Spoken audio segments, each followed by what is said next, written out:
In today's video, I'm going to be sharing with you 5 online businesses that you could start in 2018. But what I'm also going to be doing is giving you some ideas of how you could scale those for massive success.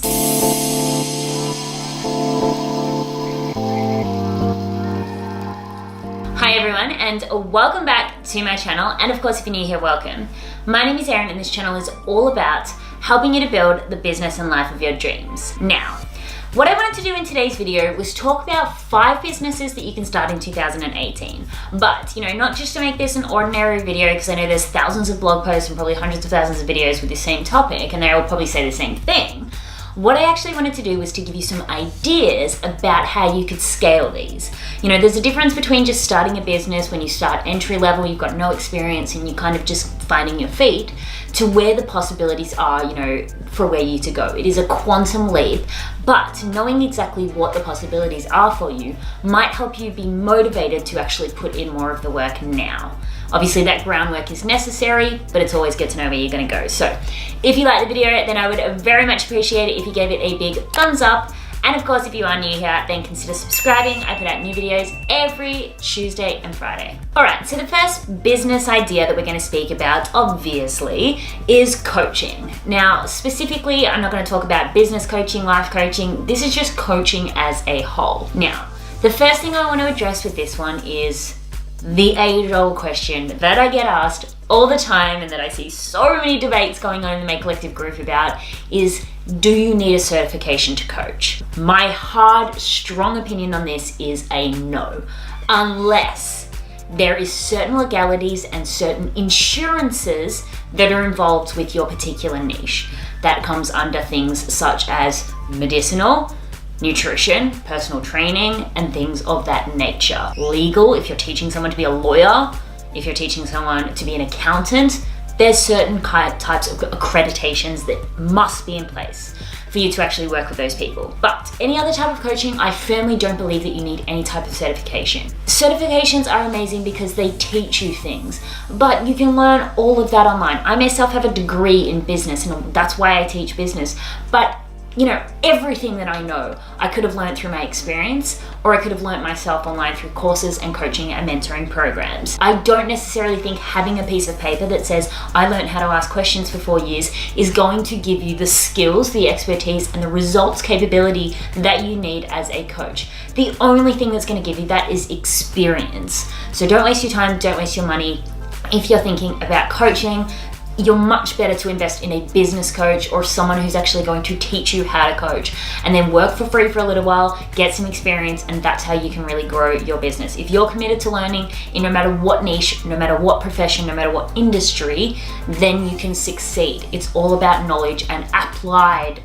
Actually, it's not even all about knowledge. It's all about applied knowledge. You can learn everything, but unless you actually know how to implement, you're not going to get very far with it. So coaching is an amazing thing that you can start. Now, if you've got a certain skill, a certain passion, a certain area of expertise, then you can absolutely coach that. Some of the common ones are business coaching, but there's so many different types of business coaching. You could teach marketing, you could teach administration, you could teach people how to start their business, you could teach people how to grow their business, you could teach people how to hire people. There's so many areas of business that you could teach. What's your skill in? Figure that out, and then you can become a coach.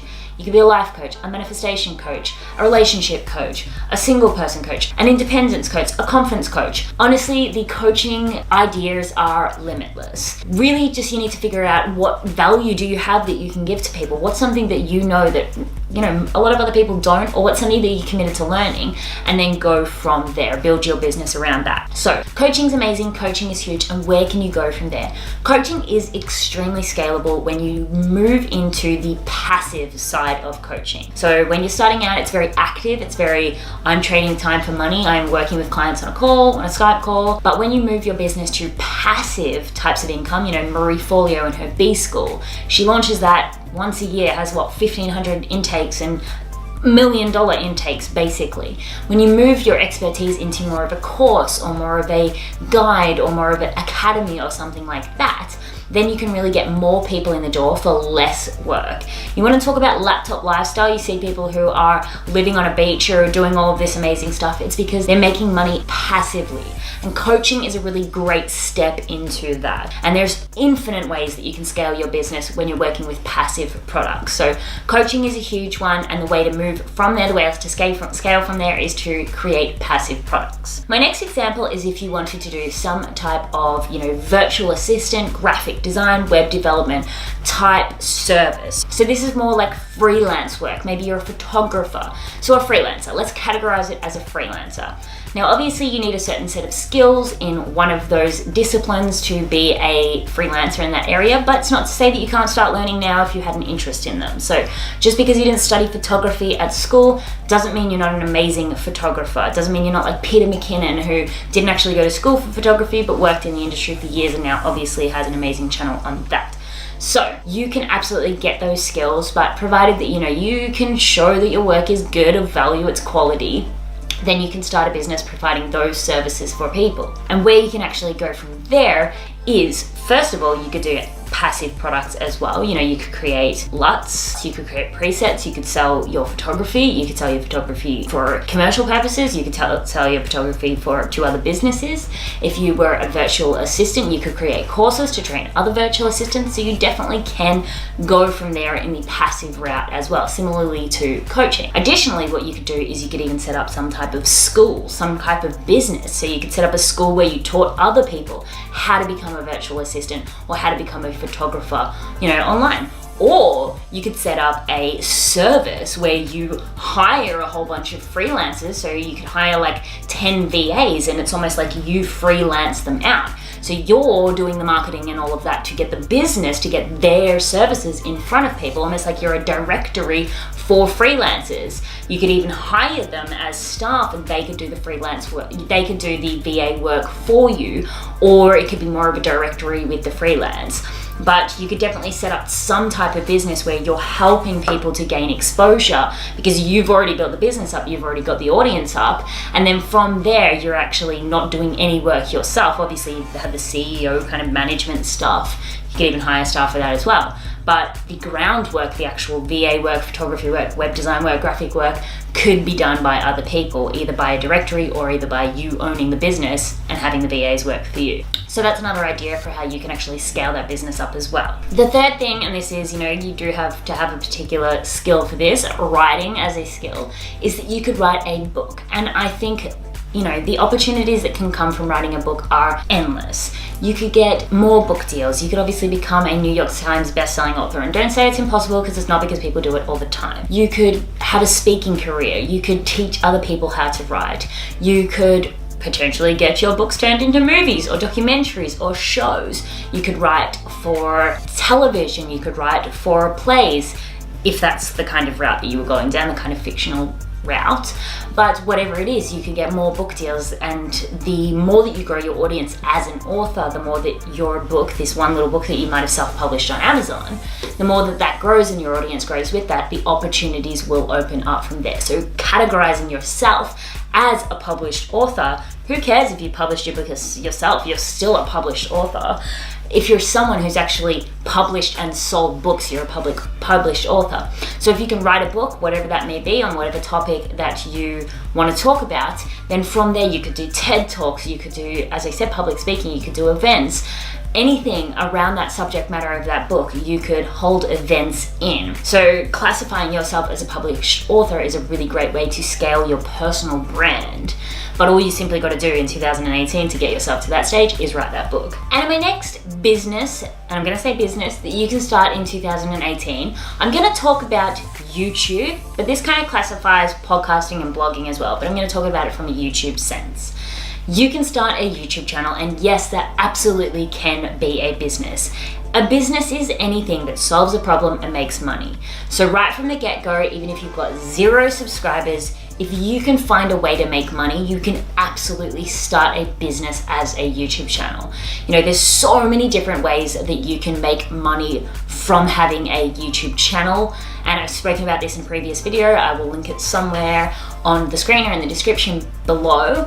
But in terms of actually having a YouTube channel, classifying yourself as a brand right from the beginning, that is definitely a business that you could start. Now, before you start saying, oh, you need to have like 1 million subscribers to actually make any money, yes, that is true for AdSense. I myself have, what, over 50,000 subscribers. I make $200 a month roughly from my YouTube channel from the AdSense. We're not talking about AdSense here. We're talking about you having your own uncapped earning potential income sources. That could be an ebook, that could be a course, that could be a done for you service, that could be a coaching service, any of the other things that we've spoken about here today. But a YouTube channel, you can actually monetize this in your own way in the beginning and then obviously grow from there. Now, I want you to actually go and research an article, I'll leave it linked below, but have a look at an article by Kevin Kelly called 1,000 True Fans. You do not have to have a large audience to build up a profitable business. You just need to have an engaged audience. Numbers are nothing. Engagement is everything. So YouTube absolutely can be a business. And where do you scale from there? Gosh, I'm almost embarrassed to talk about this one because it is endless. Look at what some of the YouTubers have done. You could start businesses, you could start speaking, you could write a book, you could be in movies, you could be in TV shows, you could interview the president. We all know where YouTube can lead you. But it all starts with you actually being able to make money, to be able to invest your time into creating better videos, to creating better content, to getting people on your team and things like that. But it all starts from you actually picking up the camera and making those YouTube videos initially and making some kind of revenue from that. So I actually am starting a YouTube course that launches in a couple of weeks now, which if you're interested in, I will leave the information below. It's all about having YouTube as a business. How do you actually start and grow a YouTube channel and how do you make money from that? So if you're interested, I'll leave the information below. There's an awesome early bird special on at the moment, but YouTube is a business and the scaling opportunities are endless. And then the final one that I did want to talk about was starting some type of e-commerce business. Now there's so many ways that you can go about this in the beginning. The most popular really are to drop ship, meaning that you are building some type of site, getting other people's products, whether it be like Amazon or I think there's ClickBank, there's lots of different stores that you can get. So you're promoting their products, but it's warehoused by them. So when someone buys from your store, you pay commission to the site, but they ship it for you. So you actually don't have to manage any of the logistics. Now that's obviously a great way to set up the store in the beginning and it can be very profitable provided that you work on building that audience. Or you can contract manufacture your own products. So if there is something that you are interested in, whether it be like skincare, clothing, home decor, journals, stationery, then you can actually find a contract manufacturer for that product, invest a little bit of money in the beginning and start selling those products. Granted that you'll probably have to pack and ship them yourself in the beginning, but that's fine because I'm sure your order quantities aren't going to be through the roof. But it just takes the time to set up the actual store. And you could do that so easily now with either WooCommerce and WordPress or Squarespace, the shop version, so the upgraded shop version. But all you gotta do is build a website, attract audiences with social media, maybe a blog or something like that, position yourself as an expert, position yourself as a thought leader, someone who really knows about this product that you're selling, have a store link your store, sell your products, and it will snowball from there. It might be slow in the beginning, that's fine, but as you grow, as your audience grows, then your store will grow as well. How do you think most e-commerce, bricks and mortar stores start? They all start from starting slow and it's snowballing from there. And then in scaling terms, gosh, again, the opportunities are endless. With e-commerce, the best thing about them, in comparison to all of the other things that I've mentioned, is that they can have an exit. Meaning that you could build this business up so much and sell it.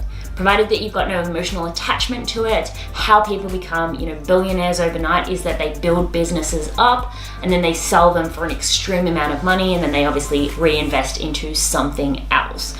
But that's the possible future for you. You could franchise, you could sell into other stores. If you had a really, really amazing product, you could start selling to Maya, David Jones, or Selfridges, or I'm trying to think of other department stores in different countries. I don't know any. You could sell into department stores, you could sell to other stores, but creating yourself a physical product is a really good way.